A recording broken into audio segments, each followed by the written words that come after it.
ব্যাপারটা হচ্ছে ববি হাকিম যেদিন থেকে মেয়র হয়েছে, তো ববি হাকিম মেয়র হয়েছে কিছু ঘরে এবং বাইরে তাদের জ্বালা ধরেছে, ঘরের লোকও বাইরের লোকও তাদের জ্বালা যন্ত্রণা হয়েছে। ববি হাকিম একটা মুসলিম, সে মেয়র হয়েছে, পুরো রকমের তাকে স্টাফ দিদি মমতা ব্যানার্জিকে কানে পড়ে দিদি কানে কোনো মানে অক্সিজেন দিয়ে সরিয়ে দেওয়া যায়, সে একটা চক্রান্ত করছে। ববি হাকিম যেটা বলেছে 18 মিনিট বক্তব্য রেখেছে, 18 মিনিট বক্তব্য আমরা শুনেছি, যারা শোনার পরে বিন্দু মাত্র কিছু ভুল দেখলাম না। তার চেয়ে অনেক ববি হাকিম তো বলে না 2টো করে বাচ্চা পয়দা করো, 4টে করে বাচ্চা পয়দা করো, যেটা মোহন ভাগবত বলেছে। ববি হাকিম বলেছে মুসলমানদের ছেলে মেয়েরা শিক্ষিত হোক, ডাক্তার হোক, ইঞ্জিনিয়ার হোক, এটা বলা কি অপরাধ? তো মুসলমানের ছেলেদের এই কথা যদি না বলবে তাহলে কি চাইছে, তারা ভিক্ষা করবে? এটা করলে যদি ববি হাকিম বলতো মুসলমানের ছেলেরা ভিক্ষা করুক, মেয়েরা ভিক্ষা করুক, তাহলে আর এই কথাটা উঠতো না। কিন্তু তৃণমূল টুইটে বলছে সামাজিক পরিকাঠামোর ক্ষেত্রে হুমকি এমন কোনো কিছু সেগুলো তারা বরদাস্ত করবে না। অবশ্যই সামাজিক পরিবর্তন উনি কথা বলেন না তো, উনি যে কথা বলেছেন যারা তৃণমূলের লোকেরা বলেছে, আমি চ্যালেঞ্জ দিয়ে বলছি, চ্যালেঞ্জ, তারা ববি হাকিমের 18 মিনিটের বক্তব্য শুনে নেয়।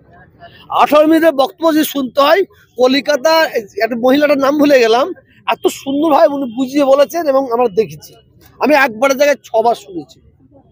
ববি হাকিম যে কথাটা বলেছে ঠিক বলেছে, এবং প্রত্যেকটা ধর্মের মানুষকে তাদের ধর্মের ছেলেদের মেয়েদের জন্য এই কথা বলা দরকার বলে মনে করি।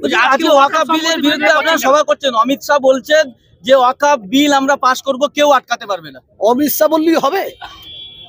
অমিত শাহ দাঁড়িয়ে আছে তো দুজনের কাঁধে হাত দিয়ে দাঁড়িয়ে আছে, তো ও দাঁড়িয়ে আছে দুজনের কাঁধে হাত দিয়ে, ও কি বলবে? আমাদের জানতে হবে যে ওয়াকফ সম্পত্তিটা হচ্ছে এটা মুসলমানদের বাবার সম্পত্তি, কেন্দ্রীয় সরকারের বাবার সম্পত্তি নেই, রাজ্য সরকারের বাবার সম্পত্তি নেই। আমাদের বাপ দাদা 14 পুরুষরা এই ওয়াকফ সম্পত্তি দান করে গেছে, যাদের মুসলমানদের ছেলে মেয়েরা উচ্চশিক্ষায় শিক্ষিত হতে পারে, মসজিদগুলো সুন্দরভাবে পরিচালনা হতে পারে, মাদ্রাসাগুলো সুন্দরভাবে পরিচালনা হতে পারে, এতিমখানাগুলো ভালোভাবে পরিচালনা হতে হবে। আসলে কেন্দ্রীয় সরকারের আমরা আমাদের জীবন থাকতে ওয়াকফ সম্পত্তির উপর বিল আনতে দেবো না। শুভেন্দু অধিকারী বাংলাদেশের সংখ্যালঘুদের জন্য বারবার কথা বলছেন, অথচ উত্তরপ্রদেশের সংখ্যালঘুদের উপর নির্যাতন নিয়মিত চলছে। এবং কদিন আগে সেখানে সম্বলে একটা মসজিদে আজান দেওয়ার জন্য মুয়াজ্জিন ইমামকে গ্রেপ্তার করা হয় এবং 2 লক্ষ টাকা জরিমানা করা হয়। বিজেপি নেতাদের এই সংখ্যালঘুদের প্রতি কোনো কথা বলছেন না।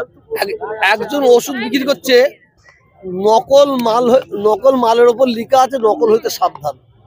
ভারতের বিজয়, আমি কারোর নাম ধরছি না, নকল মালের ওপর লেখা আছে নকল হইতে সাবধান। যিনি ওই জায়গায় নকল ওষুধ বিক্রি করছে, তিনি আমার মধ্যে নকল হইতে সাবধান। অর্থাৎ কে কি অধিকারী কে কি বল জানি না। আমি আপনাদের এতে মানে দাঁড়িয়ে বলতে পারি, বাংলাদেশের সংখ্যালঘুরা শান্তিতে থাকুক, সুন্দরভাবে থাকুক। আমি বাংলাদেশের সংখ্যাগুরুদের বলবো, আপনারা সংখ্যালঘুদের সঙ্গে মানে বুকে বুক মিলে চলুন।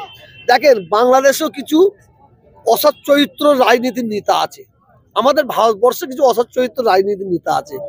এরা কি করে, এদের কাজ হচ্ছে এরা এই ধরনের লাগিয়ে দিয়ে ফয়দা নেয়। অতএব বাংলাদেশেও সচেতন মানুষ, মালদা মুর্শিদাবাদের সংখ্যালঘুদের সংখ্যা বেশি, সেটা দেখিয়ে বাংলাদেশ মালদা এবং মুর্শিদাবাদকে ক্লেম করতে পারে বাংলাদেশের মানচিত্রের সাথে যোগ করার জন্য। এটা কেন্দ্র এবং রাজ্যের কাছে জানিয়েছেন অধীর। দেখেন, উনি এখন ভুল বকছে, উনি হেরে গেছেন, তো হেরে যে এখন ভুল বকছে। উনি ববি হাকিমের সম্পর্কে একটা বক্তব্য রেখেছেন দেখলাম, ওনাকে জিজ্ঞেস করেন তো উনি 18 মিনিট বক্তব্য শুনেছে কিনা। হ্যাঁ, উনি ভোটে হেরে যাওয়ার পরে কি বলেছে জানেন? আমি ওনার কাছে আশা করিনি। উনি বলেছেন যে আমি হারলাম কেন, ওই যে জিতেছে কি নাম যে বলে গেলাম, ইউসুফ পাঠান মুসলমান, আর এখানে মুসলমান বেশি আছে বলে ওকে জিতে দিয়েছে। এটা মানে গাছে উঠতে পারবো না বলে বড় পাখি লোবো, গাছে উঠতে পারছে না বলে বড় পাখি লোবো। আর মানে ব্যাপার হচ্ছে অধীর চৌধুরী সাহেবকে আমি বলবো, এসব বিষ ছড়ানো বন্ধ করুন। রাজনীতির জায়গায় লাগে, ধর্মটাকে ধর্মের জায়গায় রাখে দেয়। আমরা বাংলার যে হিন্দু মুসলমানের যে মিলেমিশে আছি, এখানে ফাটল ধরাবার চক্রান্ত করবেন না। বাংলাদেশ বলছে পরমাণু বিস্ফোরণ করবে ভারতের উদ্দেশ্যে। এটা হেসেলি, জানেন, এটা হেসেলি। হ্যাঁ, বাংলাদেশ কেন, এই পৃথিবীতে যত ক্ষমতাশালী দেশ আছে, আমি এখানে দাঁড়িয়ে চ্যালেঞ্জ করে বলছি, আমাদের ভারতবর্ষের কসম হিলাতে পারবে না, কসম হিলাতে পারবে না। আজকে যারা যারা যেসব রাজনীতির নেতারা বাংলাদেশ বাংলাদেশ করে চেঁচাচ্ছে, বাংলাদেশ বাংলাদেশ পাকিস্তান পাকিস্তান চেঁচাচ্ছে, মালিক না করেন যদি যুদ্ধ কোনো সময় লেগে যায়, ওই যারা চেঁচাচ্ছিল ওরা খাটের তলায় ঢুকে পড়বে দেখবে। আর এই আমাদের ঘরে যাদের বলছে না আমরা কিভাবে আমার দেশকে রক্ষা করতে হয় সে করে দেখিয়ে দেবো। এই দেশকে স্বাধীন করেছে মানে কুইন্টল গুলের রক্ত দিয়ে হিন্দু মুসলমান, আমরা ব্রিটিশকে তাড়িয়েছি, আমরা ব্রিটিশ তাড়ানোর জাত, এটা মাথায় রাখতে হবে। জয় বাংলা স্লোগান দিলে শুধু সংখ্যালঘুদের উপর অত্যাচার হচ্ছে এই নয়, জয় বাংলা স্লোগান বাঙালিদের হচ্ছে। দুজন মুসলিমকেও তারা ছাত্রলীগের দুজনকে কর্মীকে জয় বাংলা এটা স্লোগান ব্যাপারটা হচ্ছে তো জানেন তো, আমার বাঙালি হিন্দু ভাইয়েরা বুঝতে পারছে না, বাঙালি হিন্দু ভাইয়েরা বাঙালি হিন্দু ভাইয়েরা বুঝতে পারছে না এরা যে আমাদের উপর ভর করে এরা কি করতে চাইছে। এরা আমাদের গাছে তুলে দিয়ে মই কেড়ে দেবে, বুঝতে পারবেন কারা। এরা বলতে পারছে বিজেপি তো মানে এতে হয় লাগিয়ে দিই যে মজা নেবো। আমরা বাঙালি হিন্দু বাঙালি মুসলমান এক ছিলাম, আজই থাকবো। বাংলার ভারতবর্ষের যত মানুষ আমরা এক ছিলাম, এক। যে আজকে দেখলাম ওয়াকফ সম্পত্তি বিলের বিরোধিতায় সন্ন্যাসীদেরকে দেখলাম, একদল সন্ন্যাসী ছিল। হ্যাঁ, এনারা এসেছেন, এটা তো আমাদের ভাতৃত্বের পরিচয় দিতে এসেছেন। যারা মহারাজারা এসেছেন এরা বলতে চাইছে যারা হিন্দু মুসলমান যত করবে তত আমরা বুকে বুকে মিলবো, যত এরা হিন্দু মুসলমান করবে। এই বাংলায় সাম্প্রদায়িক একটা দাঙ্গা লাগানোর চেষ্টা চলছে, সাবধান করবে। আমি প্রত্যেকটা হিন্দু মুসলমান জাতি ধর্ম বর্ণ নির্বিশেষে প্রত্যেকের কাছে আমি জোরহাত করে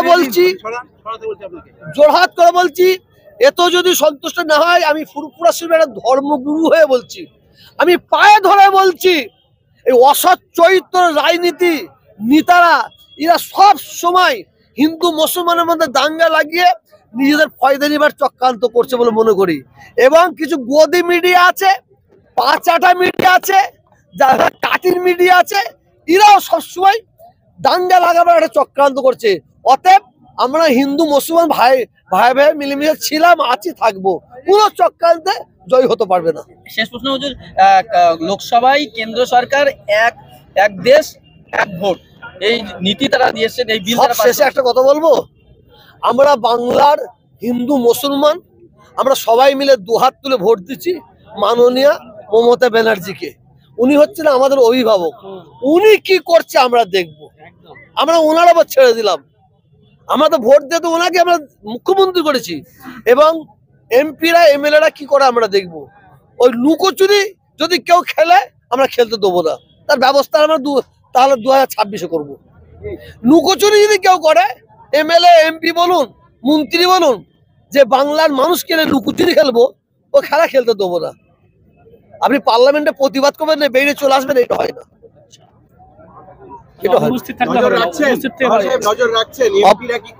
অবশ্যই আমি এর আগেও বলেছি, আমাদের মমতা ব্যানার্জি আমি ওনার পাশে বসে দেখেছি, মানে সবসময় হিন্দু মুসলমান খ্রিস্টান পাঞ্জাবি সবাইকে নিয়ে চলতে চাই, কিন্তু এনার দলের মধ্যে কিছু কিছু নেতা আছে, এরা দিনের বেলা হচ্ছে তৃণমূল আর রাত্রে বেলা হচ্ছে বিজেপি।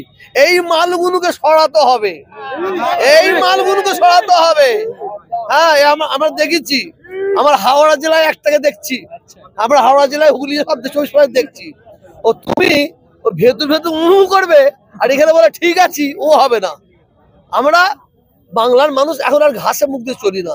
তবে মমতা ব্যানার্জি উনি আপ্রাণ চেষ্টা করছে, যেন মনে করবেন না তেল মারছে, এটা ভাববেন না, তেল হবে না।